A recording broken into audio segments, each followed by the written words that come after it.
আমরা একজন পেশেন্টের অনেক দিন ধরে দেখি তার আমি ওষুধ চেঞ্জ করি বা ওষুধের ডোজ অ্যাডজাস্ট করি, ডায়াবেটিস কন্ট্রোল হয়ে যায়।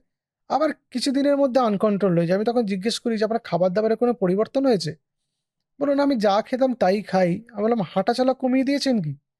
বলল, "না, আমি তো প্রত্যেকদিন সকালে আপনি যেরকম করে বলেন সেরকম করে হাঁটি। তারপরে আমি সপ্তাহে ৩ দিন এক্সারসাইজও করি।" তারপরে আমার একটা সন্দেহ হয়। তো আমি তখন ভিটামিন ডি টেস্ট করতে দিই এবং ভিটামিন ডি আসে ৮। মানে অত্যন্ত কম। সাধারণত আমরা জানি যে ডেফিসিয়েন্সি যদি হয় লেস দ্যান 20, ইনসাফিসিয়েন্সি হচ্ছে 20 to 30, আর 30 থেকে 50 এর মধ্যে যদি থাকে সেটা মোটামুটি ঠিক আছে। সেটাই 25 হাইড্রক্সি কোলেক্যালসিফেরল বলা হয়। সেটা দিয়ে টেস্ট করে জানা যায়।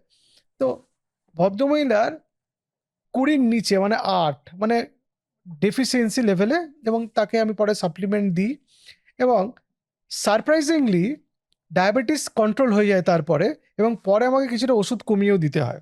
এই তথ্যটা দেবার উদ্দেশ্য এই বলা যে ডায়াবেটিস নিয়ন্ত্রণে ভিটামিন ডির একটা খুব গুরুত্বপূর্ণ ভূমিকা আছে, এবং ভিটামিন ডি যাদের নিয়ন্ত্রণে থাকে না তাদের ডায়াবেটিস নিয়ন্ত্রণ করতে আমাদের বেশ বেগ পেতে হয়। এবং কেন এটা হয় সেটা নিয়ে বিস্তারিত আপনাদের সঙ্গে আলোচনা করার জন্য আমাদের এই ভিডিওটি বানানো। প্রথম কথা বলি যে ভিটামিন ডি কিন্তু এই খাবার থেকে সরাসরি আমাদের শরীরে আসে না। ভিটামিন ডি আমাদের শরীরে অন্যভাবে ঢোকে। ঈশ্বর আমাদের শরীরে ভিটামিন ডি ঢুকিয়ে দেন। আমাদের বডিতে যে বিভিন্ন কেমিস্ট্রি ল্যাব আছে, তার মধ্যে একটা ল্যাব আমাদের চামড়ার নিচে আছে, এবং যখন সানলাইট আমাদের স্কিনে পড়ে সেখান থেকে ভিটামিন ডি তৈরি হয়, এবং এই ফ্যাট থেকে ভিটামিন ডি তৈরি হয়। এবং এই ভিটামিন ডি তৈরি হওয়াটা কিন্তু প্রত্যেকের ক্ষেত্রে সমান না। কে কতক্ষণ রৌদ্রে আছেন, তার কি ত্বকের রং কিরকম, তিনি ফর্সা না তার রং চাপা, এবং তার জামাকাপড় কিরকম পরেন, পুরো শরীর ঢেকে জামাকাপড় পরেন না তিনি জামাকাপড় হাত খোলা থাকে, মুখ খোলা থাকে, পা খোলা থাকে, এবং দিনের কোন সময়টা তিনি বাইরে থাকেন তার উপরও ডিপেন্ড করে। সাধারণত বলা হয় যে ভিটামিন ডি ম্যাক্সিমাম প্রোডাকশন হয় দুপুর যদি মানে সকাল ১০টা থেকে দুপুর ২টোর মধ্যে, এবং কেউ যদি ১৫ থেকে ২০ মিনিট এই রোদে থাকেন তাহলে তার অ্যাডিকুয়েট তার সারাদিনে ভিটামিন ডি তৈরি হয়ে যায়। এবার একজন মানুষ তার গায়ের রংটা খুব চাপা, তাহলে তার তো ভিটামিন ডি তৈরি হবে না, কারণ সূর্যালোক তো চামড়া ভেদ করে ঢুকতে পারছে না। এবং একজন মানুষ ভীষণ ফর্সা, তার ভিটামিন ডি অনেক ভালো তৈরি হবে। জেনেটিক কিছু চেঞ্জেসও হয় তার জন্য, যে সাউথ এশিয়ান পপুলেশন যারা এই চত্বরটাতে আমরা বাস করি, তাদের ক্ষেত্রে ভিটামিন ডি তৈরি হওয়ার ক্ষেত্রেও কিছুটা বাধা হয়। তো main source, primary source vitamin ডির কিন্তু আমাদের এই সূর্যালোক।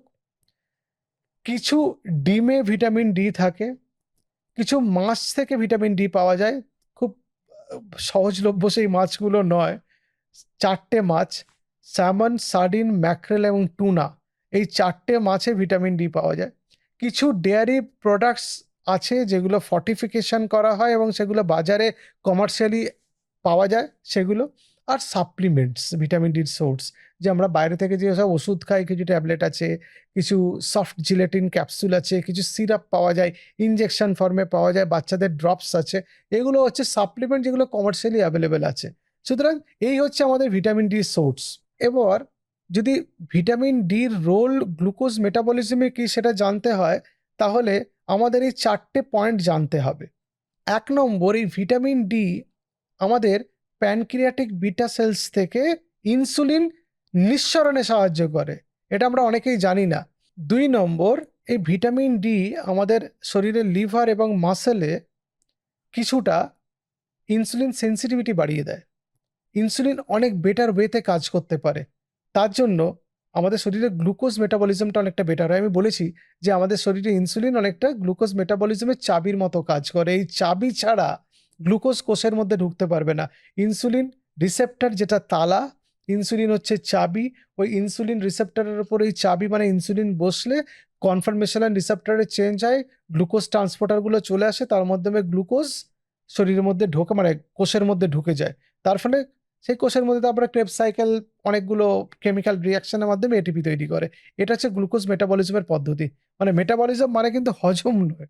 মেটাবলিজম মানে হচ্ছে হজম করার পরে গ্লুকোজ যে তৈরি হয়ে গেল, এই তৈরি হওয়া থেকে এটিপি মানে এনার্জি তৈরি হওয়ার এই পদ্ধতিটাকে মেটাবলিজম বলে। 3 নম্বর, এই ভিটামিন ডি আমাদের বডিতে ইনফ্লামেশন কমাতে সাহায্য করে। এই ইনফ্লামেশন না কমলে আমাদের তো বডিতে মেটাবলিক সিনড্রোম হওয়ার সম্ভাবনা কমবে না। আমি কারণ বলেছি অনেক ভিডিওতে যে inflammation responsible for metabolic syndrome.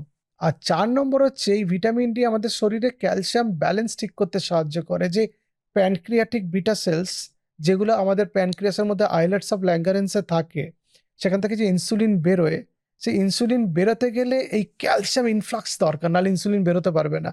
ফলে ক্যালসিয়াম মেটাবলিজম এবং ব্যালেন্স ইন দ্য বডি যদি ঠিক না থাকে, তাহলে কিন্তু ইনসুলিন নিঃসরণ ভালো হবে না। ফলে আমাদের ইনসুলিন নিঃসরণ না হলে গ্লুকোজ মেটাবলিজমও ভালো হবে না।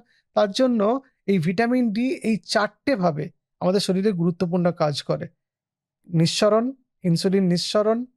ইনসুলিন সেন্সিটিভিটি বাড়ানো, শরীরের মধ্যে প্রদাহ কমানো এবং ক্যালসিয়াম ব্যালেন্স। এই 4টে ভাবে আমাদের শরীরে ইনসুলিন কাজ করে এবং ইনসুলিনের কার্যক্ষমতা বাড়ায়, ইনসুলিন নিঃসরণ ঠিকঠাক করে, ইনসুলিন সেন্সিটিভিটি বাড়ায়। তার জন্য আমাদের শরীরে সুগার লেভেল নিয়ন্ত্রণ থাকে।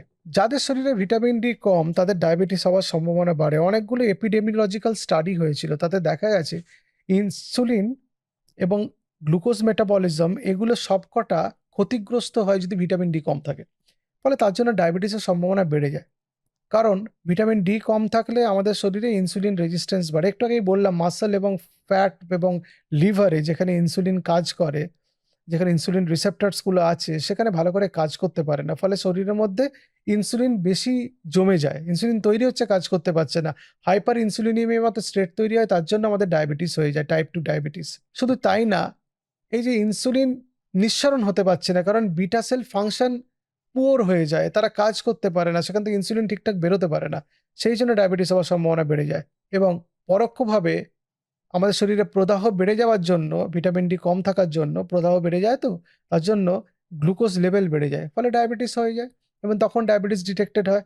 ডায়াবেটিস হবার একমাত্র কারণ কিন্তু ভিটামিন ডি কম না, জেনেটিক প্রিডিসপোজিশন, লাইফস্টাইল ডিজিজ, এটা তো লাইফস্টাইল ডিজিজ, লাইফস্টাইল ফ্যাক্টরও কাজ করে, তার সঙ্গে ভিটামিন ডির ঘাটতি একটা ইম্পর্টেন্ট রোল প্লে করে। ক্লিনিক্যাল কিছু স্টাডিতে দেখা গেছে যে ভিটামিন ডি কম ছিল, পরে ভিটামিন ডি সাপ্লিমেন্ট দেওয়া হয়েছে। আমার এই ভিডিও শুরুর যে গল্পটির কথা আমি বললাম সেরকমই আর কি অনেকটা, যে দেখা গেছে ভিটামিন ডি স্টার্ট করার পরে তার HbA1c ইমপ্রুভ করেছে, ফাস্টিং ব্লাড সুগার ইমপ্রুভ করেছে। তার কারণ ইনসুলিন অনেক বেটার ওয়েতে নিঃসরণ হচ্ছে, ইনসুলিন যেটা বেরোচ্ছে সেটা ভালো করে কাজ করতে পারছে, শরীরে প্রদাহ কমছে, সেই জন্য আমাদের ডায়াবেটিস অনেকটা কন্ট্রোলে থাকছে। এবার কাদের কাদের আপনি সন্দেহ করবেন যে ভিটামিন ডি কম তৈরি হচ্ছে বা ভিটামিন ডি কম আছে? বাচ্চাদের, বয়স্কদের যারা বেশিরভাগ সময় বাড়িতে থাকেন এবং চামড়ার নিচে ফ্যাট লেয়ার ডিপ্লিটেড হওয়ার জন্য ভিটামিন ডি ভালো করে তৈরি হয় না।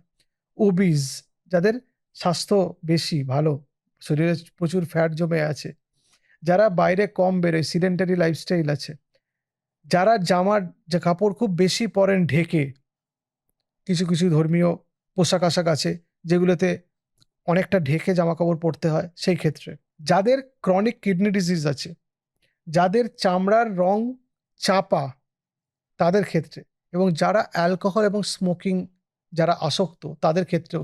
কারণ দেখা গেছে যারা অ্যালকোহল আর স্মোকিং এ আসক্ত, মানে তারা ধূমপান করেন, মদ্যপান করেন, তাদের রক্ত বাহগুলোর স্বাস্থ্য খারাপ হওয়ার জন্য চামড়ার নিচে ব্লাড সাপ্লাই কম্প্রোমাইজড হয়। ফলে ভিটামিন ডি তৈরির যে কারখানা, যে ল্যাব, যে কেমিস্ট্রি ল্যাবের কথা আমি বলছিলাম, সেটা ভালো করে কাজ করতে পারে না, তাদের ভিটামিন ডি তাদের কম তৈরি হয়, সেই জন্য তাদের ভিটামিন ডির ঘাটতি দেখতে পাওয়া যায়। ভিটামিন ডি খাবার কোনগুলোতে পাওয়া যায় সেটা আমি বলেছি। সাপ্লিমেন্ট খেতে হলে ডাক্তারবাবুর পরামর্শ অনুযায়ী সাপ্লিমেন্ট খেতে হবে। ভিটামিন ডি যদি দেখা যায় যে কাউকে আমরা দিই যে উইকলি সাপ্লিমেন্ট দিই 8 থেকে 12 সপ্তাহ, তারপরে বলি মাসে একটা করে খাবেন। কাদের শুধু উইকলি সাপ্লিমেন্ট দিয়েই বন্ধ করে দিই। কারো দেখা যায় যে সাপ্লিমেন্ট খেয়েছে বাড়েনি, আবার খেয়েছে বাড়েনি, তাহলে ধরে নিতে হবে তার গ্যাস্ট্রো ইন্টেস্টিনাল ট্র্যাক্টে কিছু প্রবলেম আছে, যে ভিটামিন ডি অ্যাবজর্পশন হচ্ছে না, তাদের ইনজেকশন দেওয়া হয়।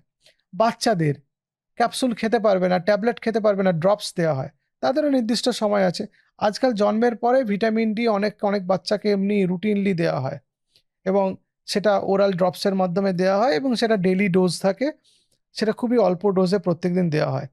যাদের উইকলি ডোজ হয় বা মান্থলি ডোজ হয় ওরাল, তাদের 60,000 ইন্টারন্যাশনাল ইউনিট দেওয়া হয় এবং যদি ওরাল হয় সেটা 1000 থেকে 2000 ইন্টারন্যাশনাল ইউনিট পার ডে। কিন্তু ভিটামিন ডি আপনার নর্মাল আছে, তাও এই ভিডিও শুনে সুগার কন্ট্রোল করার জন্য খাচ্ছেন, তাহলে বিপদে পড়বেন।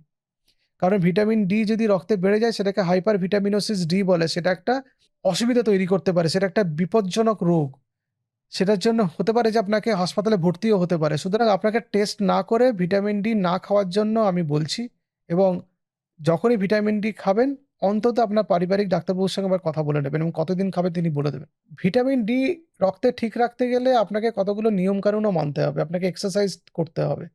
তবে আপনার ব্লাড সাপ্লাই ঠিক হবে। ডায়েটারি মডিফিকেশন করতে হবে। সেই খাবারগুলোর দিকে ইনক্লাইন্ড হতে হবে যেগুলো ভিটামিন ডি আছে। শরীরের ওজন নিয়ন্ত্রণ করতে হবে। শরীরের ওজন বাড়লে ভিটামিন ডি কমে যায়। আর যেসব হাই রিস্ক ইন্ডিভিজুয়ালস আছেন, একটু আগে যেগুলো বলছিলাম, kidney dysfunction, obesity, elderly patient, বাচ্চাদের, তাদের ভিটামিন ডিটা মনিটর করা ভালো, যদি সেরকম কোনো সিম্পটম দেখতে পাওয়া যায়। তাহলে আজকে ভিডিও থেকে আমরা শিখলাম যে ভিটামিন ডির গুরুত্বপূর্ণ রোল আছে। সব খাবারে ভিটামিন ডি পাওয়া যায় না, কিছু খাবারে পাওয়া যায়। ভিটামিন ডি সাপ্লিমেন্ট নিজের ইচ্ছে মতো খাওয়া যায় না, ব্লাড টেস্ট করে লেভেল দেখে খেতে হয়। ভিটামিন ডি ঠিক না থাকলে সুগার নিয়ন্ত্রণে অসুবিধা হয়, এবং ভিটামিন ডি সবচেয়ে সহজ এবং কম খরচের, বিনা খরচের সোর্স হচ্ছে সূর্যের আলো। সেই জন্য দিনের বেলা সানলাইটে কিছু সময় যাওয়া উচিত প্রত্যেকেরই। ভালো থাকবেন। নমস্কার।